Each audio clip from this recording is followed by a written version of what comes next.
Welcome to ToDo List. Create tasks quickly and easily.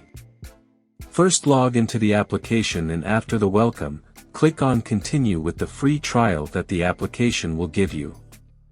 And after that continue with the other step. On the main page you can find all, work, personal and list. Here you will see one more symbol to create your first task. Click on it and now you can write the first task or activity you want to add. Choose it to your liking. And click on the blue arrow. After that you can drag to the left to have star, date and delete options. You can also press and hold to sort the task. In work you must also add the new task to be performed to this category. And also, in personal you must add new tasks and have them in the list. In the flag on the right side, you can choose to mark with a symbol, such as flag, number, and progress.